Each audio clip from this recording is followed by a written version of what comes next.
Et enfin, le repos, c'est essentiel. Je sais, on vit dans une ère de productivité et en bout de ligne, ça sert à quoi d'être dans la productivité si tu te retrouves au bord du burn-out ou en plein burn-out et que ça te prend des mois et des mois à récupérer de tout ça. Alors, c'est important de prendre du repos et le repos, je vais vous le dire comme ça, le repos, c'est productif. Pourquoi? Parce que je vous l'ai dit, quand on est en mode parasympathique, le corps digère, le corps est dans l'action, le corps se répare, le corps se ressource, on refait le plein d'énergie. Alors, repos le plus possible, repos de stimuli, repos, repos, repos, c'est la clé. Bienvenue à la toute première saison du podcast Coco Latte Talk. Ici Marie-France, journaliste devenue ostéopathe et naturopathe, ainsi que professeure de yoga et de pilates. Cette dernière décennie, mon combat contre la maladie m'a plongée dans une quête, celle de retrouver ma santé et ma vitalité à travers une approche holistique. J'aide aujourd'hui les femmes à reconnecter à la sagesse de leur corps et à optimiser naturellement leur digestion, leur niveau d'énergie et leur remise en forme. Préparez-vous un bon latte et installez-vous confortablement pour cet épisode. Salut les beautés, re-bienvenue sur le Coco Latte Talk. Alors aujourd'hui, je te parle de 5 signes que ton système nerveux est peut-être dérégulé. On vit dans un monde hautement stressant, très axé sur la performance, sur la productivité, voire la surproductivité, ce qui fait qu'on passe la majeure partie de nos journées en mode sympathique du système nerveux, soit notre mode de lutte, de fuite, de combat. Bref, notre mode de survie. Et à long terme, le corps ne passe pas suffisamment de temps en mode parasympathique. Donc ça, c'est notre repos, la digestion peut se passer, on se répare. C'est très productif finalement pour le corps.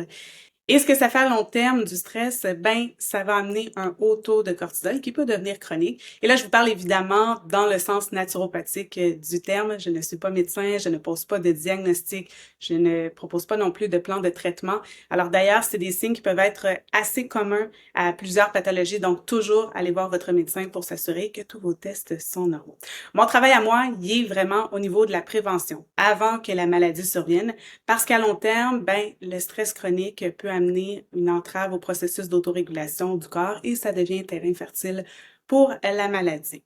Et du stress prolongé, ça va aussi amener un haut taux de cortisol et éventuellement, le corps peut s'épuiser et là, on devient plutôt avec un bas taux de cortisol.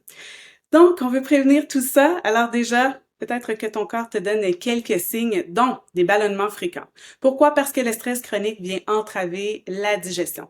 Il se passe une ischémie temporaire au niveau du tube digestif. C'est normal, quand tu es en train de fuir un lion, tu n'es pas en train de digérer ton repas. Alors, toutes les ressources vont être mobilisées vers les muscles, vers le cœur, vers les poumons, vraiment pour lutter ou pour fuir. En plus, il va y avoir une diminution de la production d'acide chlorhydrique et l'acide chlorhydrique, est impliqué évidemment dans la digestion des gras et des protéines, entre autres. Il va stimuler la production d'enzymes digestives, il va décomposer les aliments, puis il va aussi éliminer les agents bactériens ou infectieux. Alors, si déjà cette première étape-là ne se passe pas bien, et en plus aussi, le stress va réduire l'amylase salivaire, donc au niveau de la salive, la mastication, c'est notre première digestion. Alors déjà, dès le départ, notre digestion est entravée, puis à long terme, bien évidemment, ça fait qu'on assimile plus bien les nutriments, ça fait que la flore aussi, il peut y avoir une dysbiose au niveau intestinal. Bref, ça crée toutes sortes de problèmes au niveau digestif. Deuxième signe, un gain de poids que tu n'arrives pas à perdre. Pourquoi? Parce que le haut taux de cortisol chronique va stimuler l'appétit et on fait pas toujours de bons choix dans ces temps-là. On va aller chercher par exemple des glucides parce que le corps cherche de l'énergie rapide. Ça peut être des aliments un peu plus comme du fast-food aussi. Et ça va encourager le stockage des gras parce qu'on est en mode justement de survie.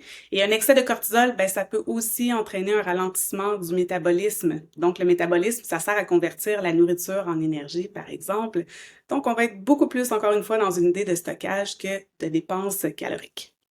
De l'anxiété sans raison apparente, alors tu as un sentiment d'être dépassé, même si pourtant dans ta vie tout va bien, tu te dis « Ok, je suis dans une phase où ça va vraiment bien, il n'y a pas d'éléments stressants, pourquoi je suis stressée? » Tu as toujours cette espèce de peur au ventre. Et là, comme ton système nerveux est un peu coincé en mode sympathique, tu te mets à avoir peur des lions, à anticiper négativement. OK, il y a peut-être un lion qui m'attend au coin de la rue, peut-être qu'il va se passer ci, peut-être qu'il va se passer ça.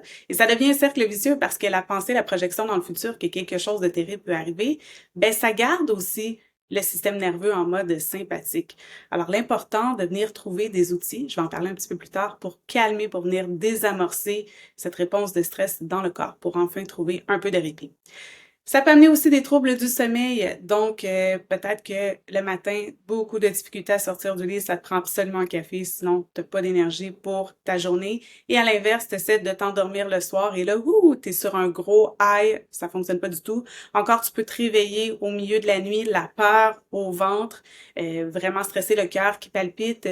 Il y a également des cauchemars, des rêves très stressants qui vont c'est un petit peu la façon du cerveau de liquider l'extra stress. Et aussi, ça empêche le cerveau de tomber dans les ondes delta de sommeil profond dans lesquelles le corps peut se réparer, se ressourcer, digérer. Et pourquoi? C'est tout simplement parce que selon ton cerveau, ton système nerveux, il y a un lion qui te guette. Alors, tu vas pas tomber en sommeil profond si le lion te guette. Au cas où tu te ferais bouffer par les lions, il faut que tu sois prêt à fuir rapidement. Donc, ça te prive d'un sommeil profond qui est très, très, très récupérateur. Et ça amène bien évidemment un faible niveau d'énergie, le 5e point. Alors, comme je le disais, tu as de la difficulté à fonctionner sans café. Quand les gens me disent qu'ils ont besoin de leur café toute la journée pour fonctionner, c'est généralement un signe même qui est assez avancé que ça fait probablement des années que la personne est sous stress chronique. Alors là, le corps n'arrive plus à fonctionner, à bien fonctionner, à retrouver son niveau d'énergie. Donc, toujours aussi cerveau dans le brouillard et ce sentiment d'anxiété, ça vient aussi très, très, très taxer le corps. Puis à travers tout ça, comme le corps est très taxé, tout va devenir source d'irritation. La moindre petite embûche va devenir une catastrophe, va devenir une montagne insurmontable. Et c'est parce que le corps est déjà en mode survie. Alors, il peut pas gérer des éléments nouveaux, il peut pas en gérer plus. La moindre petite goutte va faire déborder le verre d'eau. Alors bon, évidemment, je vous rappelle de toujours consulter un médecin si vous expérimentez ces signes-là qui peuvent être communs à plusieurs pathologies.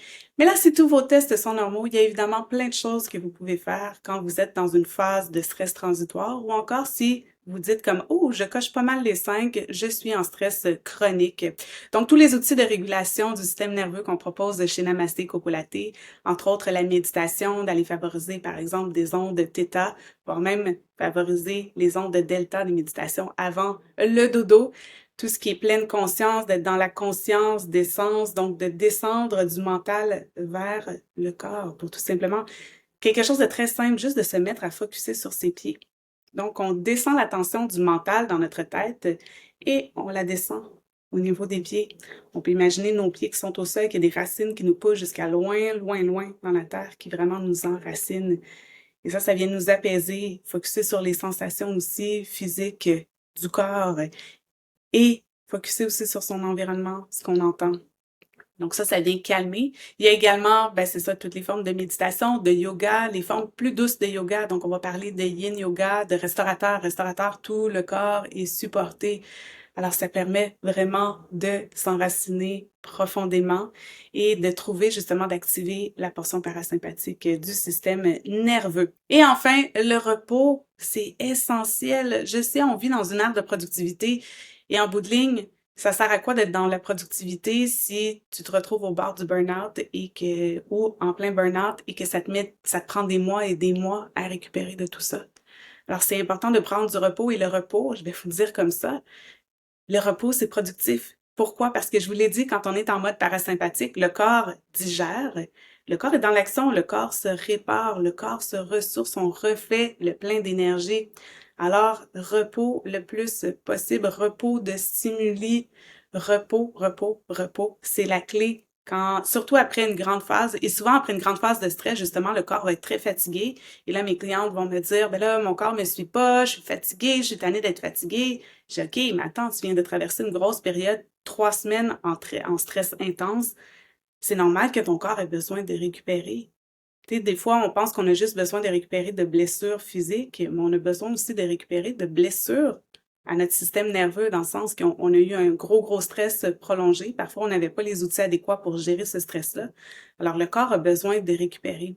Donc, voyez le repos comme quelque chose de très productif et mettez-le de grâce à votre horaire. Alors, si tu veux apprendre à réguler ton système nerveux et aussi à optimiser ta digestion, joins-toi à moi pour l'événement virtuel Gut Feeling les 29 et 31 octobre. Donc, 2 midis de masterclass. Il y a également la formule VIP où on ajoute 30 minutes de séance expérience. On va vraiment être plus dans des trucs concrets. Vous avez également un workbook, vous avez un appel avec moi et d'autres petits extras. Alors, on commence aujourd'hui au moment où ce podcast est publié. Et si déjà vous êtes prête, vous dites, OK, moi j'ai besoin d'un accompagnement, bien, il y a le programme Digest and Go qui commence le 7 novembre prochain jusqu'au 5 décembre. Alors, juste avant la folie des fêtes, c'est le temps de venir vous déposer. Tout est conçu, c'est sur un mois, mais tout est conçu vraiment en petites bouchées pour que ça ne vienne pas taxer votre système nerveux. C'est plein de petites actions à prendre maintenant, facilement, qui sont faciles à implanter dans votre horaire chargé. Alors, faites-vous ce beau cadeau de prendre soin de vous, parce que quand on prend soin de soi, on rayonne ensuite tout autour, puis on influence les gens aussi à prendre soin d'eux, et plus je pense collectivement qu'on va prendre soin de nous, bien plus naturellement, on va être moins enclin vers la productivité et plus enclin vers, OK, qu'est-ce qui est productif pour mon système nerveux? Qu'est-ce qui calme mon système nerveux? Qu'est-ce qui permet à mon corps de se ressourcer, de se régénérer? Alors, si vous avez aimé ce podcast, n'hésitez pas à laisser un 5 étoiles. N'hésitez pas également à laisser un petit commentaire. Toutes vos actions sous mon podcast, partagez aussi. Toutes vos actions permettent à mon podcast de se répandre et je peux continuer ainsi ma mission d'éduquer les femmes quant au pouvoir qu'elles ont sur leur santé. Alors sur ça, on se retrouve la semaine prochaine. Je ne suis pas médecin, je ne propose donc pas de diagnostic ou de plan de traitement. Je ne corrige pas non plus de déficiences de la santé. Les informations contenues dans ce podcast sont uniquement à visée éducative. Consultez toujours d'abord votre médecin pour toute question relative à votre santé.